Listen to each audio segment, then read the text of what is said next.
हमारे साथ डॉक्टर नवीन कुमार और गौरव मशरूवाला मौजूद हैं। जहाँ तक बात है मेट्रो सिटीज़ की और स्मॉलर शहरों की, कितना फ़र्क डॉक्टर नवीन आप देखते हैं? क्योंकि जहाँ तक जैसे डेबिट कार्ड्स और क्रेडिट कार्ड्स की बात गौरव ने भी कही कि ये बहुत पुराना कॉन्सेप्ट है, इसमें कुछ नया नहीं है, लेकिन धीरे धीरे जब एक्सपोजर बढ़ रहा है, इंटरनेट का पेनिट्रेशन बढ़ रहा है और बहुत सारे लोग इसके एम्बिट में आ रहे हैं, तो स्मॉलर सिटीज़ में क्या हाल है? मतलब उन पर कितना असर इसका देख रहे हैं आप?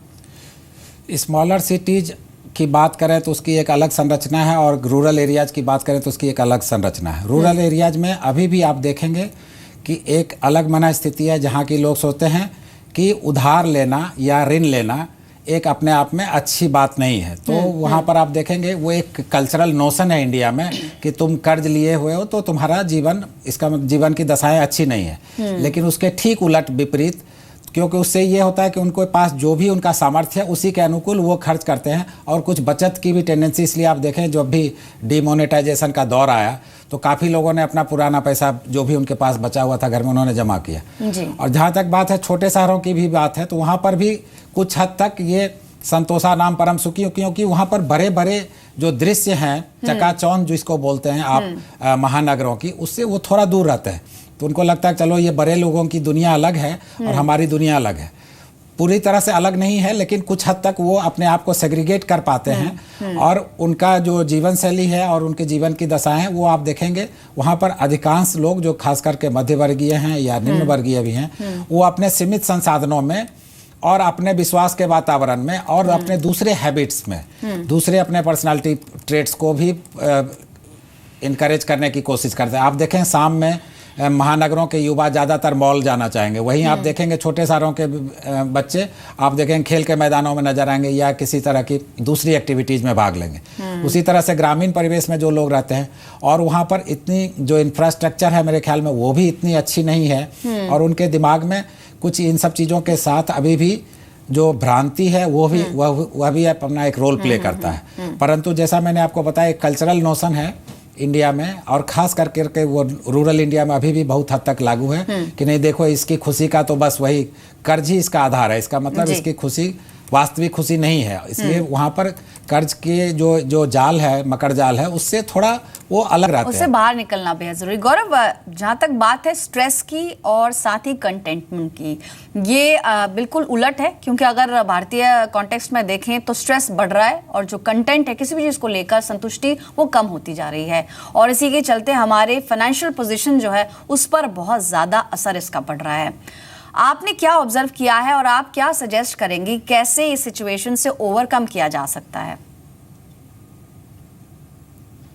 पल्लवी, देखिए, standard of living and quality of life has inverse relationship and each one has to decide the equilibrium and own it up. Because यहाँ पे क्या होता है कि अगर आपको हायर स्टैंडर्ड ऑफ लिविंग चाहिए तो आपकी क्वालिटी ऑफ लाइफ को धक्का पहुंचेगा ही पहुंचेगा, और अगर हायर क्वालिटी ऑफ लाइफ के लिए जाता है तो स्टैंडर्ड ऑफ लिविंग पे थोड़ी बहुत कटौती करनी पड़ेगी।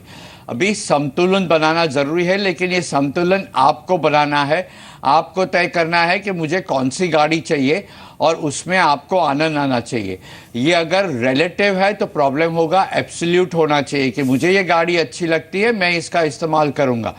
अगर ये रिलेटिव है कि दूसरे के पास है इसलिए मुझे चाहिए और फिर मुझे अच्छी लगेगी, फिर तो प्रॉब्लम है। कई दफे हम कहते हैं कि nobody wants to be richer, everybody wants to be richer than the other person, but यहाँ पे रिच का मतलब more so with spending है। तो क्या चाहिए ये आपको तय करना है। आपको मर्सिडीज अच्छी लगती है, लीजिए, लेकिन उसमें बैठने के बाद अगर बाजू वाले की मर्सिडीज का मॉडल लेके कंपेयर करने वाला है कि उसका मॉडल नया है या पुराना, अगर उसका पुराना है तो आपको अच्छा लगता है, उसका नया है तो आपको बुरा लगता है, तो फिर ये रिलेटिव हो गया और फिर आपको खुशी नहीं देगा।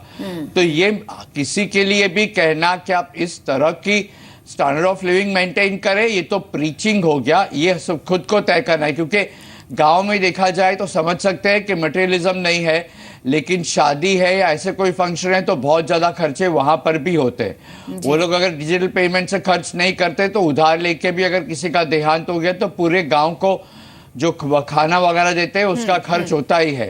तो किस तरह से खर्च करना या क्या करना, ये हर एक फैमिली को खुद को तय करना है। लेकिन ये चलता ही आ रहा है और ये थोड़ा थोड़ा हर जनरेशन में बढ़ता है, क्योंकि मुझे याद है आज से 20 साल पहले 1997 में जब क्रेडिट कार्ड की बात आती थी तो कई यंगस्टर्स ये कहते हैं कार्ड तो चाहिए लेकिन घर में वेरिफिकेशन मत करवाना, पेरेंट्स को अगर पता चलेगा तो बुरा लगेगा। आज की तारीख में क्रेडिट कार्ड होना कोई बुरी बात नहीं है क्योंकि पूरी जनरेशन बदल गई। तो हर एक जनरेशन के साथ ये इमोशनल सिचुएशन बदलती जाएगी। हर एक फैमिली को खुद को तय करना है खुद का संतुलन कहाँ रखना है। जी, और एक इंडिविजुअल की भी जिम्मेदारी है वो खुद मंथन करे कि आप अपने लिए कैसी लाइफ चाहते हैं, कितनी कॉम्प्लिकेशंस आप चाहते हैं, या फिर आप एक स्ट्रेस फ्री लाइफ जीना चाहते हैं, क्योंकि डेट फ्री ही स्ट्रेस फ्री है। फिलहाल इस खास पेशकश में इतना ही। आप दोनों का ही बहुत बहुत शुक्रिया समय देने के लिए और इस टॉपिक पर बात करने के लिए। फिलहाल मनी गुरु में इतना ही। दीजिए इजाजत, नमस्कार।